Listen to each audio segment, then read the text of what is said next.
40년 장사하며 아들 부부에겐 잠실 아파트와 월 300만 원을 지원했습니다. 칠순 생일 전날 며느리는 손녀가 머리를 다쳤다며 울면서 파티를 취소했죠. 하지만 그들은 사돈을 모시고 캐나다 여행 중이었습니다. 그래서 저는 제 모든 것을 정리했습니다. 제 마지막 결말을 지켜봐 주세요. 내 나이 70, 이름은 박윤이에요. 지금 사는 곳은 마포에 있는 이 아파트지만 내 진짜 인생은 광장시장에 다 배어 있죠. 오늘도 새벽 3시 알람 소리보다 몸이 먼저 깨어났어요. 이게 40년 넘게 해온 일이라 이젠 그냥 눈이 떠져요. 밖은 아직 깜깜한데 창밖을 보니 마포대교 불빛만 강물에 흔들리고 있네요. 주섬주섬 옷을 챙겨 입고 밖을 나서면 이 새벽 공기가 참 차요. 그래도 버스를 타고 광장시장 북문에 내리면 내 마음은 벌써부터 뜨끈해져요. 시장은 이 시간부터 벌써 꿈틀대거든요. 나처럼 부지런한 사람들이 가게 문을 열고 여기저기서 김이 솟아오르죠. 내 가게는 15평이 채 안 되는 작은 곳이에요. 문을 열고 들어가 불을 켜면 어제 마감하며 깨끗이 닦아둔 스테인리스 조리대가 반짝 빛나요. 가장 먼저 하는 일은 육수를 올리고 떡볶이 양념장을 확인하는 거예요. 이 고추장 양념이 내 40년 노하우가 다 담긴 비밀 병기죠. 40년이라. 정말 긴 세월이네요. 이 손을 좀 보세요. 마디마디 굵어지고 주름이 자글자글한 게 꼭 나무 껍질 같죠? 이 손으로 떡을 썰고 순대를 썰면서 내 아들 지훈이를 키워냈어요. 내 나이 30에 남편이 갔어요. 건설 현장에서 일하던 사람이었는데 비계가 무너지는 사고로 허망하게 가버렸죠. 그때 우리 지훈이가 겨우 5살이었는데 남편 목숨값으로 보상금 1억 원이 나왔어요. 30살 과부 손에 쥔 1억 원이 얼마나 무서웠는지 몰라요. 사람들이 다들 그거 은행에 묻어두고 이자 받으면서 아껴 쓰라고 했죠. 근데 나는 그럴 수가 없었어요. 이 돈을 까먹다 보면 언젠가 바닥이 날 거고 그럼 우리 지훈이까지 굶게 될 것 같았거든요. 그래서 무작정 광장시장으로 뛰어들었어요.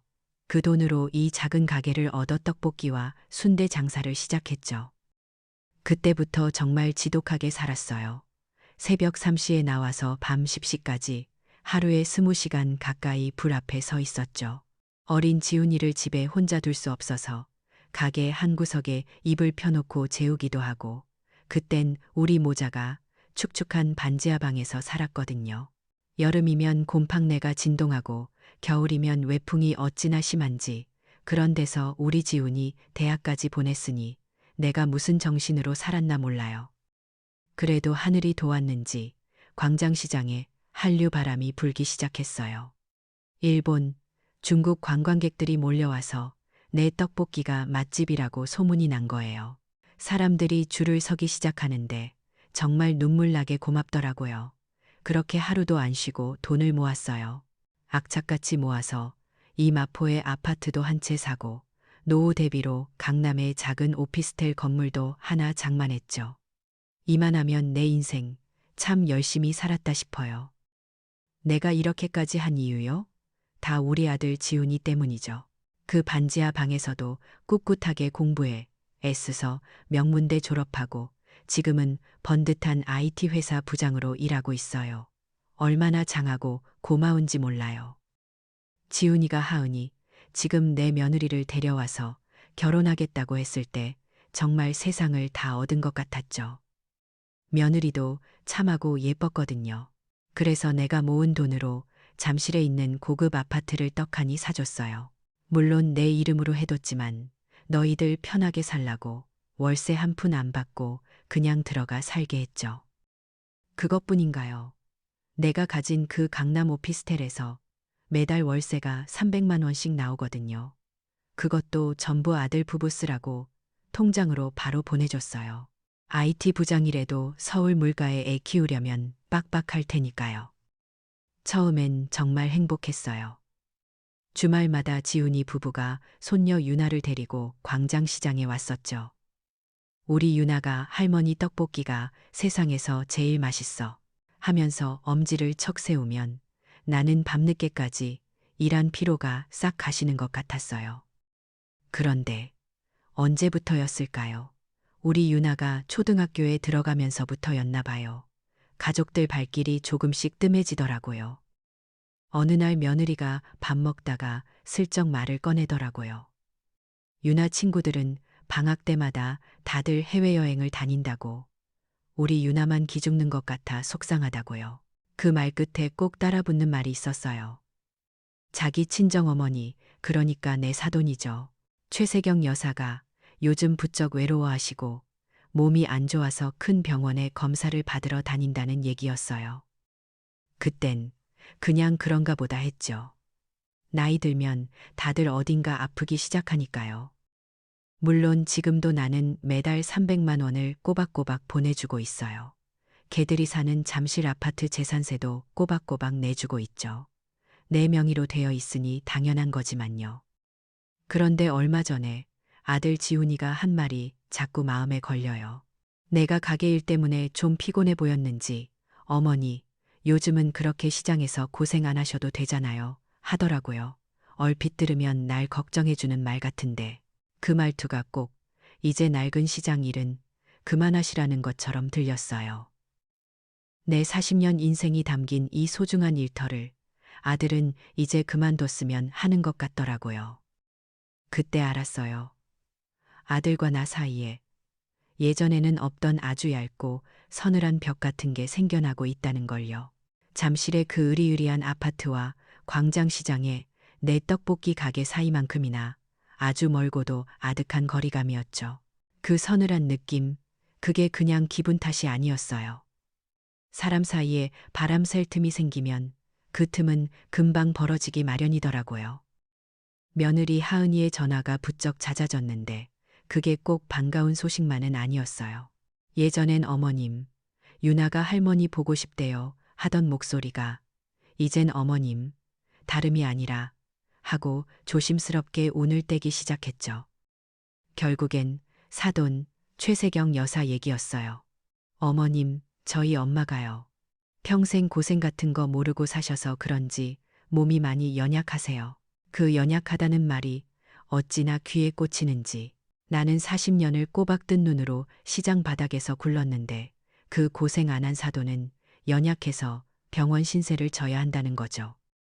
아니나 다를까 제대로 된 병원에서 종합 검진을 한번 받게 해드리고 싶다는 거예요. 그 제대로 된 병원이라는 게 말만 들어도 알만한 삶, 병원이나 병원 같은 곳이었죠. 내 떡볶이 한 그릇에 2,000원, 3,000원 받던 시절부터 생각하면 까마득한 액수였지만 어쩌겠어요. 아들 며느리가 저렇게까지 말하는데. 나는 군말 없이 돈을 붙였어요. 내 자식 기죽는 것보다야 낫다 싶었죠. 그렇게 사돈 마님의 고급 검진 비용을 대주고 나니 이상하게도 아들네 방문이 뚝 끊기더라고요. 주말마다 유나 손잡고 시장에 와서 어묵 국물 불어주던 그런 풍경은 정말 옛날 일이 되어버렸어요. 가끔 내가 먼저 전화를 걸면 며느리는 뭐가 그리 바쁜지 어머님, 네, 저희 잘 지내요. 하고는 금방 끊기 일쑤였죠. 그러던 어느 날 시장 경기가 영 시원찮았어요. 손님 발길도 뜸하고 재료값만 오르는 것 같아 속이 상해서 마침 전화를 받은 아들 지훈이에게 푸념처럼 한마디 했죠. 요즘은 영 장사가 예전 같지 않다고요. 그런데 아들 녀석 대답이 내 가슴을 턱 막히게 하더라고요. 어머니 하고 한숨을 푹 쉬더니 어머니는 시장에서 장사만 하셔서 그런 것이 경제는 잘 모르시잖아요.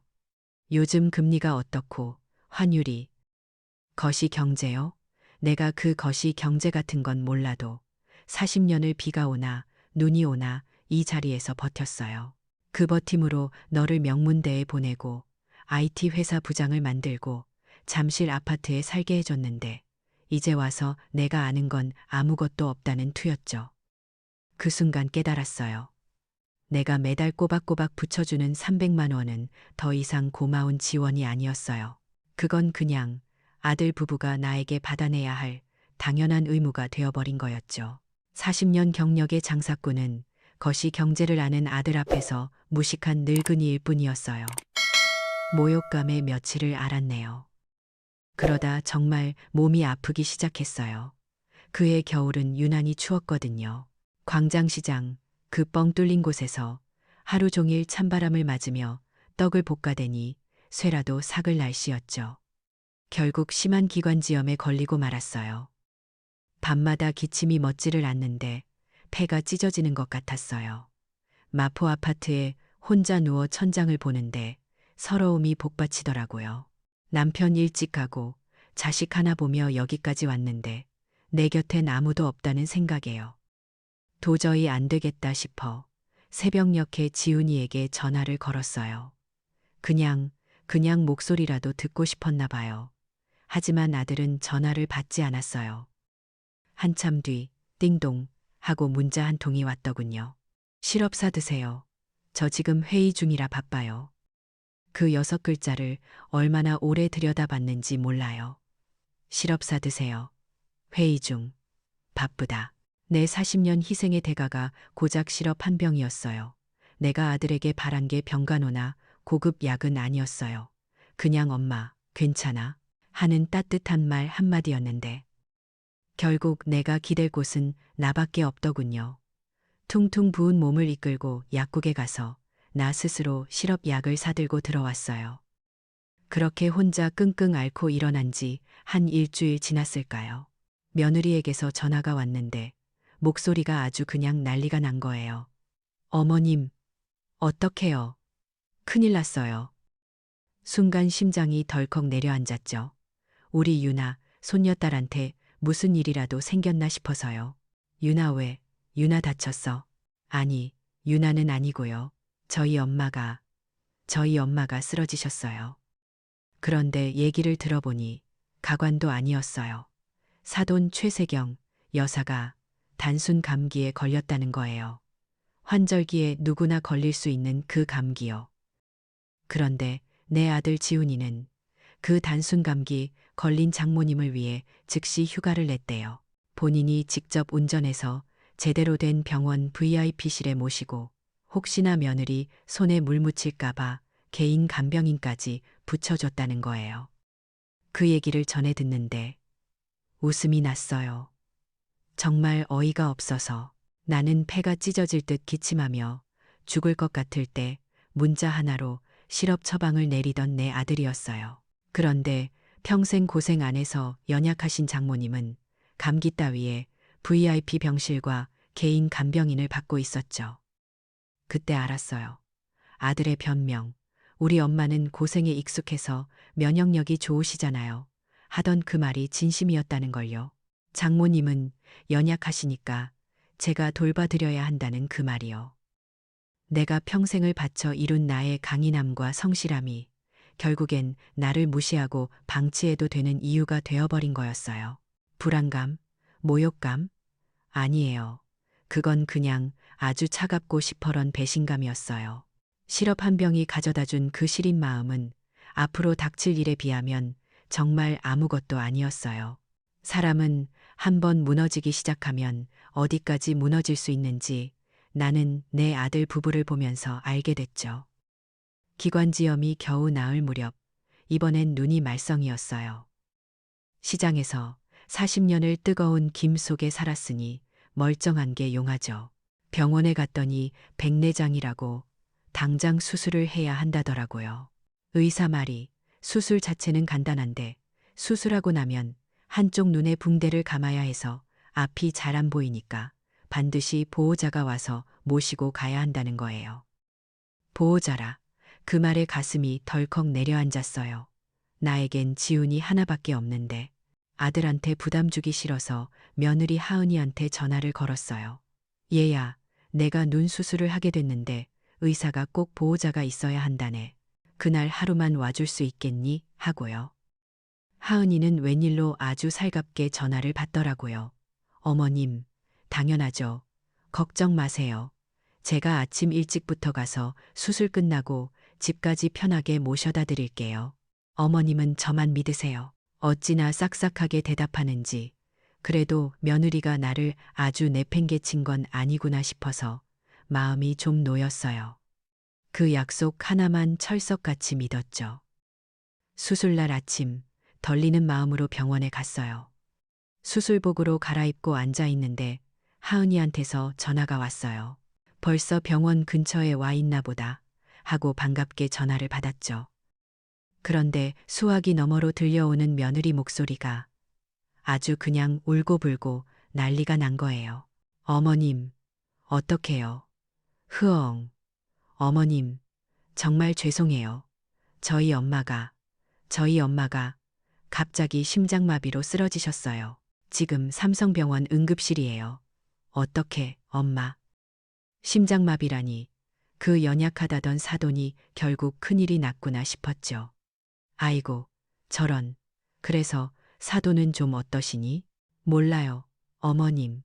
의사가 지금 위급하다고. 제가 지금 가봐야 해서. 어머님 수술은 정말 죄송해요, 어머님. 딸깍. 전화가 끊겼어요. 나는 수술복을 입은 채로 병원 복도에 멍하니 서 있었어요. 사돈이 심장마비라는데 내 수술 좀 못 온다고 뭐라 할 수도 없잖아요.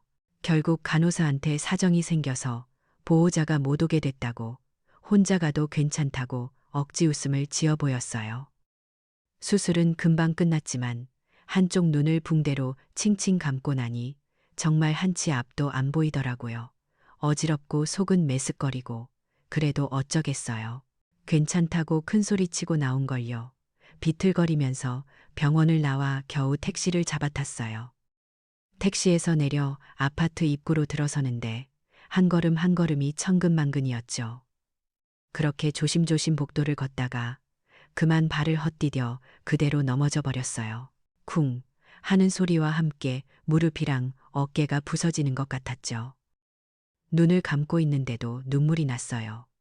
붕대를 감은 눈 때문이 아니라 그냥 서러워서요. 내 몸뚱이 하나 기댈 곳 없는 내 신세가 너무 처량해서 한참을 그렇게 차가운 복도 바닥에 엎드려 울었어요. 그렇게 며칠을 알아누웠어요. 무릎에 시퍼렇게 멍이 들고 어깨는 욱신거렸지만 며느리한테 전화 한 통 안 오더라고요. 사돈이 그렇게 위급한가 보다 생각했죠. 몸이 좀 괜찮아질 무렵 이번엔 아들 지훈이가 심각한 얼굴로 마포 아파트에 찾아왔어요. 웬일인가 싶었죠. 아들이 쭈뼛거리더니 입을 열더라고요. 어머니, 저 큰일 났어요. 가슴이 또 철렁했죠. 왜? 무슨 일인데? 회사에서 구조조정을 한대요. 저 해고 대상자 명단에 올랐어요. 하늘이 무너지는 것 같았어요. 내가 평생을 바쳐 이룬 내 아들, 그 번듯한 IT 회사 부장 자리에서 쫓겨난다니. 어머니, 그런데 방법이 아주 없는 건 아니래요. 윗선에 로비를 좀 하면 명단에서 빠질 수 있대요. 그래서 혹시 5천만 원만 어떻게 안 될까요? 제가 나중에 꼭 갚을게요, 어머니. 아들이 해고된다는데 그깟 5천만 원이 문제겠어요. 나는 당장 다음 날 은행으로 달려갔어요. 시장일로 무슨 일 생길까봐 비상금으로 묶어뒀던 적금을 깨버렸죠. 행여나 아들 기죽을까봐 돈을 찾자마자 바로 지훈이 통장으로 붙여줬어요. 아들은 그 뒤로 한동안 뜸했어요. 로비가 잘 돼서 일이 해결됐나 보다 하고 안심했죠. 그러고 한 달쯤 지났을까요? 시장에 재료가 좀 필요해서 지훈이한테 퇴근길에 태워달라고 부탁을 했어요. 오랜만에 아들 차 조수석에 앉았죠. 이런저런 얘기를 하다가 서류함에 꽂힌 우편물 봉투가 눈에 들어왔어요. 무슨 보험 청구서 같더라고요.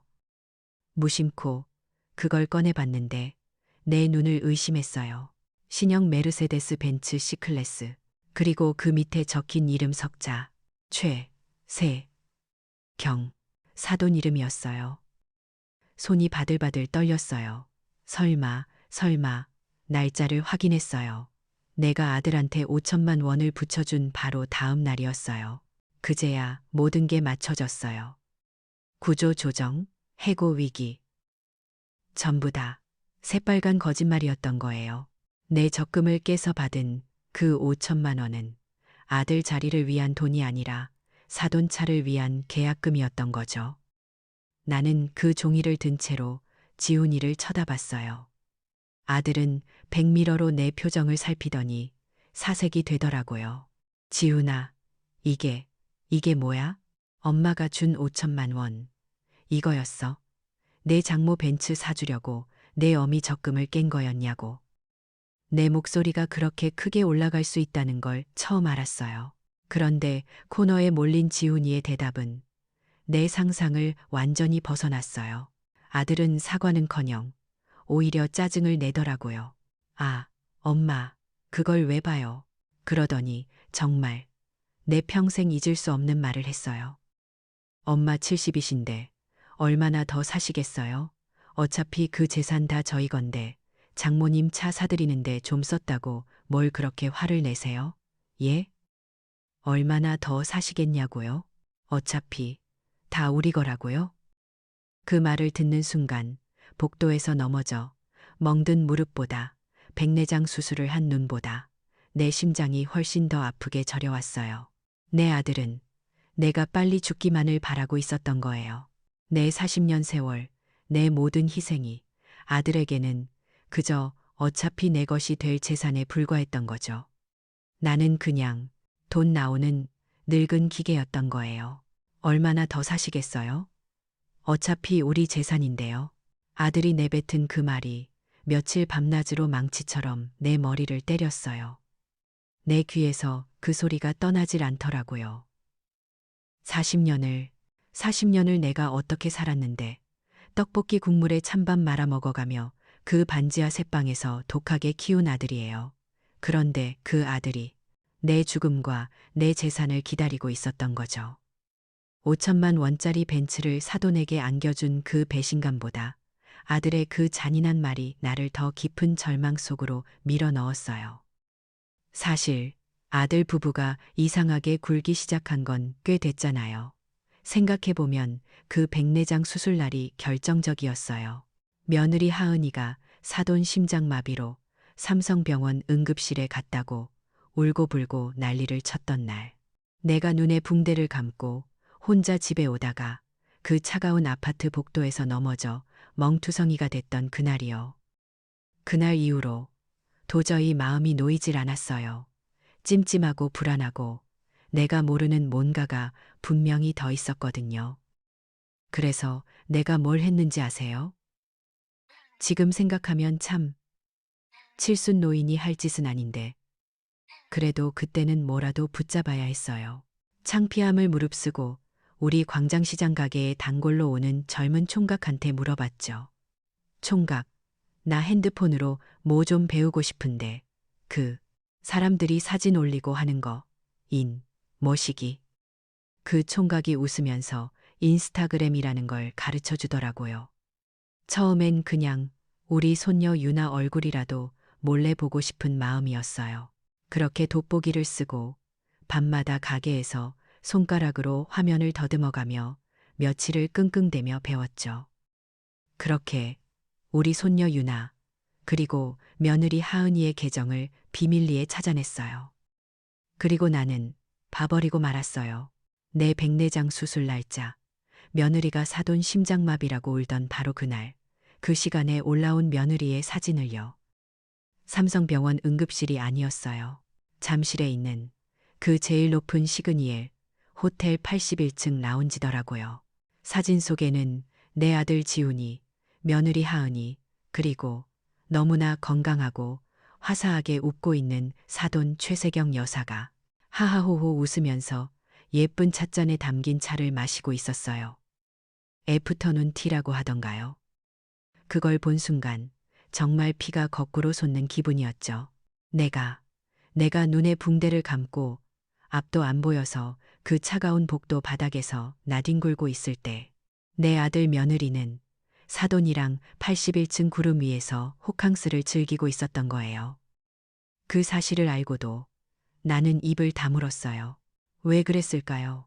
내가 그렇게 바보 같았어요. 아들이 벤츠 일로 나한테 얼마나 더 사시겠냐고 막말을 한 그 순간에도 나는 시그니엘 얘기는 차마 꺼내지 못했어요. 그냥 그래도 내 아들이니까, 내가 낳은 자식이니까 마지막 희망 한 조각을 참아 놓을 수가 없더라고요. 그 마지막 희망이 바로 곧 다가올 내 칠순 생일이었어요. 아들 부부도 벤츠 일이 미안하긴 했는지 이번 칠순은 정말 거하게 챙겨준다고 호언장담을 했거든요. 어머니, 칠순이신데 저희가 신라호텔에서 제일 크게 파티해 드릴게요. 며느리는 어머니가 정말 상상도 못하실 엄청난 선물도 준비했대요. 나는 그 말을 또 믿었어요. 아니, 믿고 싶었어요. 시그니엘도 벤츠도 다 있자. 이 칠순 잔치가 우리 가족이 다시 예전처럼 웃을 수 있는 마지막 기회일지도 모른다고 그렇게 스스로를 위로했어요. 그리고 내 칠순 생일을 바로 하루 앞둔 날 밤이었어요. 시장에서 마감을 준비하며 마지막 남은 순대를 정리하고 있는데 며느리 하은이한테 전화가 왔어요. 전화를 받자마자 수화기 너머로 며느리가 자지러지게 우는 소리가 들려왔죠. 어머님, 어머님, 흐엉, 어떡해요. 유나가요. 순간 가슴이 쿵 하고 바닥으로 떨어졌어요. 유나, 왜, 우리 유나, 무슨 일이야? 유나가 학교 계단에서 굴러 떨어졌어요. 머리를 다쳤대요. 지금 아산병원 응급실인데 의사가 뇌진탕이 의심된대요. 뇌진탕. 그 말을 듣는 순간 머릿속이 하얘졌어요. 칠순 잔치가 문제예요? 벤츠가 문제고 시그니엘이 문제예요? 내 금쪽 같은 손녀딸이 머리를 다쳤다는데 며느리가 울부짖더군요. 어머님, 죄송해요. 내일 칠순 잔치 아무래도 취소해야 할 것 같아요. 유나가. 나는 앞치마를 벗어 던질 정신도 없었어요.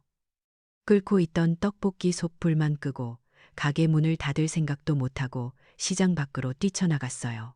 총각, 나 오늘 문 닫아. 집에 큰일 생겼어. 지나가는 택시를 아무거나 잡아타고 아산병원 응급실로 제발 제일 빨리 가주세요. 라고 소리를 질렀죠. 택시가 마포대교를 건너는 내내 손이 덜덜 떨렸어요. 제발 우리 유나. 제발 아무 일 없어야 한다고.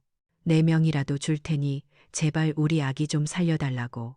그렇게 빌고 또 빌었어요. 병원에 도착하자마자 응급실 데스크로 뛰어 들어갔어요. 유나요, 박유나. 방금 계단에서 굴러서 머리 다쳐서 온 아이. 어디 있어요? 뇌진탕이라고. 간호사가 내 행색을 한번 훑어보더니 컴퓨터를 한참 두들겨 보더라고요.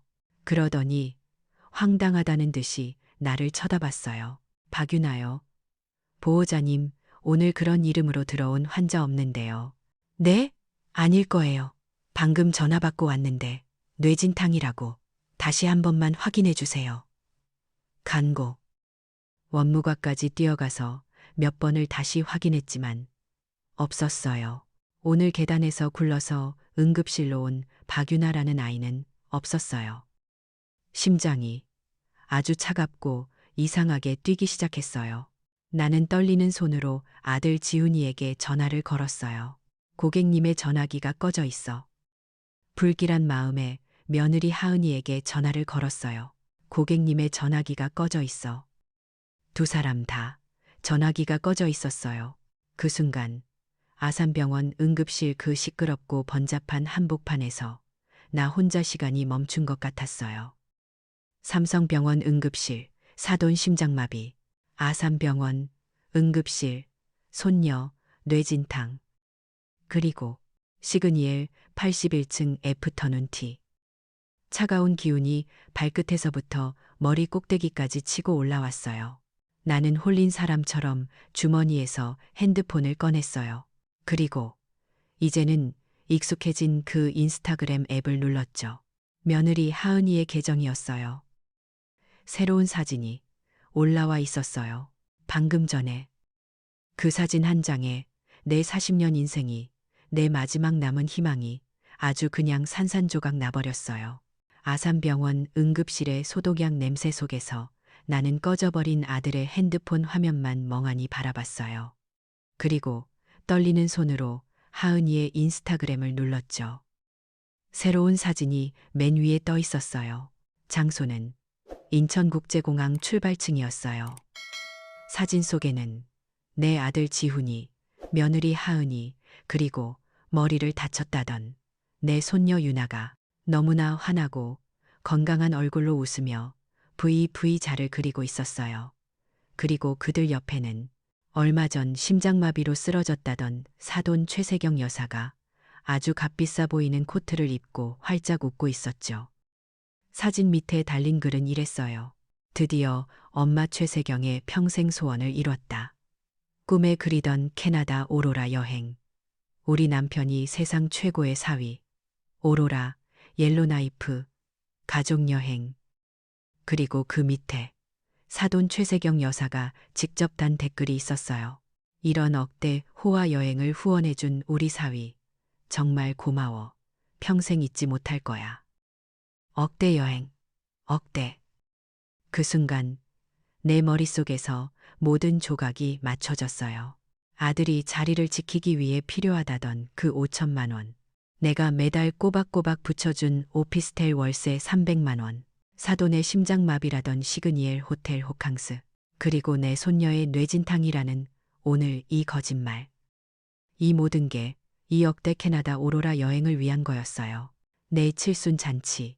내 평생의 마지막 소원이었던 그 칠순 잔치를 아들 부부는 사돈의 오로라를 보여주기 위해 내 손녀의 목숨을 담보로 거짓말을 하고 짓밟아 버린 거였죠. 나는 아산병원 응급실 의자에 주저앉았어요. 눈물이 안 났어요. 그냥 웃음이 났어요.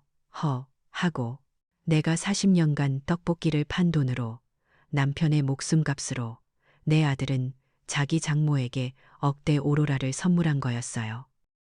그 밤 마포 아파트로 돌아오는 택시 안에서 나는 아무 말도 하지 않았어요. 그냥 차갑게 식어가는 내 손만 내려다봤죠. 그리고 그날 밤 나는 결심했어요. 다음 날 아침 내 칠순 생일날이었죠. 나는 새벽 3시에 일어나지 않았어요. 광장시장으로 가는 버스를 타지 않았어요. 떡볶이 앞치마 대신 내가 가진 옷 중에 가장 반듯하고 좋은 옷을 꺼내 입었어요. 그리고 강남에 있는 내 오피스텔 건물로 향했죠. 나는 임차인을 만나자마자 내 신분증과 이 건물의 등기부등본을 테이블 위에 올려놨어요.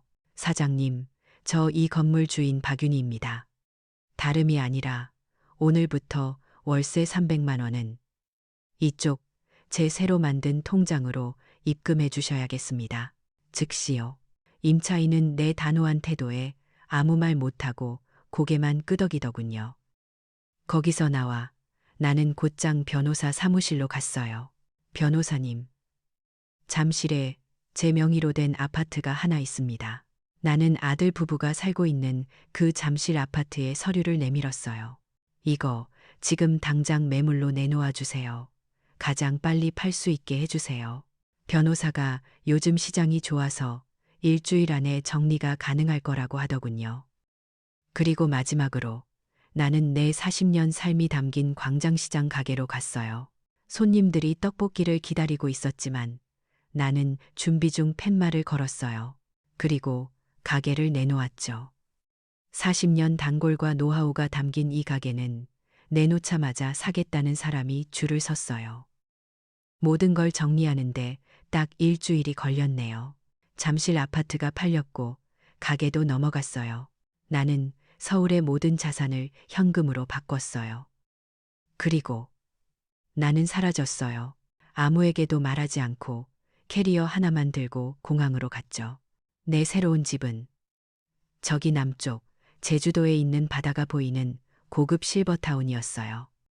아들 부부가 캐나다에서 돌아온 건 그로부터 2주쯤 뒤였나 봐요. 오로라에 취해 행복한 얼굴로 잠실 아파트 도어락을 눌렀겠죠. 하지만 문은 열리지 않았어요.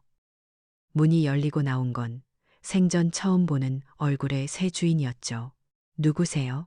아들 부부는 자기들 짐이 전부 빠져서 창고에 보관되어 있다는 말을 듣고서야 사태를 파악했을 거예요. 그제야 은행 앱을 확인했겠죠.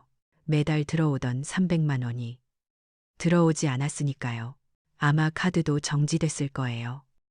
그때 내 핸드폰이 미친 듯이 울리기 시작했어요. 아들 지훈이었죠. 나는 제주도 실버타운 내 방, 바다가 보이는 테라스에 앉아 차를 마시다가 전화를 받았어요. 수화기 너머로 아들의 경악에 찬 비명이 들려왔어요. 엄마, 이게 무슨 짓이야? 지금 장난해? 우리 집이 없어졌어. 사과나 반성은 단 한마디도 없었어요. 그러더니 아들이 또다시 나를 무너뜨렸던 그 말을 하더군요. 캐나다 항공권 환불도 안 되는 거 몰라? 엄마 정말 왜 이렇게 이기적이야? 이기적이라고요.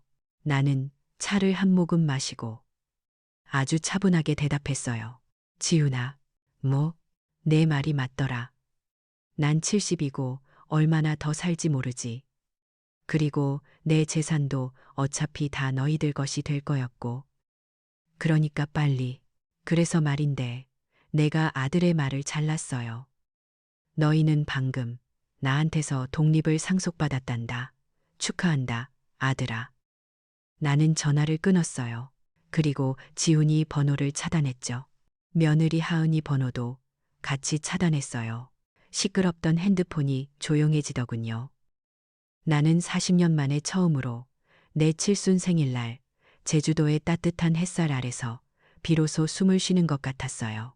제주도에 온 지도 벌써 6개월이 지났네요. 내 인생에서 이렇게 길게, 아니, 단 하루라도 나를 위해 쉬어본 적이 있었나 싶어요. 서울에서 가져온 짐이라곤 캐리어 하나가 전부였는데 이곳 실버타운에서 나는 40년 만에 처음으로 내 시간이라는 걸 갖게 됐죠. 아침에 눈을 뜨면 떡볶이 양념장을 만들던 매캐한 냄새 대신 받아 내음 섞인 커피 향이 나요. 광장시장의 그 아우성 대신 파도 소리를 듣고요. 요즘엔 여기서 사귄 친구들이랑 댄스 수업에 푹 빠졌답니다. 70 먹은 할머니가 무슨 춤이냐고요? 40년을 뜨거운 불 앞에서 뻣뻣하게 굳어있던 내 몸을 이제라도 좀 풀어줘야죠. 곧 다 같이 유럽 여행도 가기로 했어요. 40년 전 반지하 방에 살 땐 정말 상상도 못했던 일이죠. 아들 부부요? 내 전화는 차단했지만 이곳 실버타운 안내데스크로 쏟아지는 편지까지는 막을 수가 없었나 봐요. 처음 몇 달간은 정말 수백 통이 쌓였어요. 처음엔 읽지도 않았어요. 나한테 이기적이라며 소리 지르던 그 목소리가 귓가에 맴돌아서 꼴도 보기 싫었거든요. 그러다 우연히 한 통을 뜯어봤는데 아들 녀석 글씨가 아니었어요. 며느리 하은이의 글씨였죠. 그 편지에는 그들이 어떻게 됐는지 구구절절 적혀 있더라고요. 캐나다에서 돌아와 보니 잠실의 그 으리으리한 아파트는 당연히 비워줘야 했겠죠. 결국 그들이 돌아간 곳은 내가 40년 전 지훈이를 업고 살았던 그런 노동자 동네의 축축한 반지하 방이었대요. 유나는 당연히 그 좋은 사립 초등학교에서 동네 학교로 전학을 가야 했고요. 그리고 내 아들 지훈이 그것이 경제를 안다며 나를 무시하던 내 똑똑한 아들은 결국 회사에서 해고당했대요. 가족 문제로 하도 시끄럽고 일에 집중을 못하니 당연한 결과였겠죠. 그래서 지금은 뭘 하냐고요? 밤마다 쿠팡 배달을 한대요. 며느리 하은이도 더 이상 연약해서 병원에 실려가던 사모님이 아니었어요. 평생 고생 안 해본 그 귀한 몸으로 밤 10시부터 새벽까지 편의점에서 야간 아르바이트를 한다고 적혀 있었어요. 편지 내용은 참 기가 막혔죠. 며느리는 자기가 밤새 편의점 계산대에 10시간을 서 있어 보니까 아들 지훈이는 새벽 3시에 눈보라를 뚫고 오토바이로 배달을 해보니까 그제야 알겠더래요. 내가 40년간 매일 새벽 3시에 일어나 밤 10시까지 광장시장에서 보낸 세월이 그 애들 표현을 빌리자면 지옥이었다는 걸요. 그걸 이제야 알았다는 게 나는 왜 이렇게 서글펐을까요? 편지만 온 게 아니었어요. 어느 비 오는 날 실버타운 정문에서 큰 소란이 났더라고요. 경비원 말이 어떤 남녀가 비를 쫄딱 맞고 정문 앞에 무릎을 꿇고 앉아서 나를 만나게 해달라고 울고불고 난리를 쳤대요. 나는 그냥 인터폰으로 경비원에게 말했어요. 모르는 사람들이라고. 그렇게 또 몇 달이 흘렀어요. 아들 부부가 나를 만나겠다고 아예 제주도로 이사를 왔다는 소문은 얼핏 들었네요. 그러던 어느 날이었어요. 댄스 수업이 끝나고 친구들이랑 저녁이나 먹을까 하고 실버타운 입구를 나서는데 마침 배달 오토바이 한 대가 빗길에 급하게 멈춰 섰어요. 헬멧을 쓴 배달원이 물건을 들고 뛰어가는데 그 모습이 어딘가 위태로워 보였죠. 그런데 그 사람이 나랑 눈이 마주쳤어요. 헬멧 바이저 너머로. 낯익은 하지만 너무나 공허한 눈이. 그 사람이 천천히 헬멧을 벗는데 나는 내 아들 지훈이를 못 알아볼 뻔했어요. 불과 6개월 전만 해도 번지르르 하던 IT 부장 내 아들은 어디 가고 거기엔 그냥 10년은 아니 20년은 폭삭 늙어버린 남자가 서 있었어요.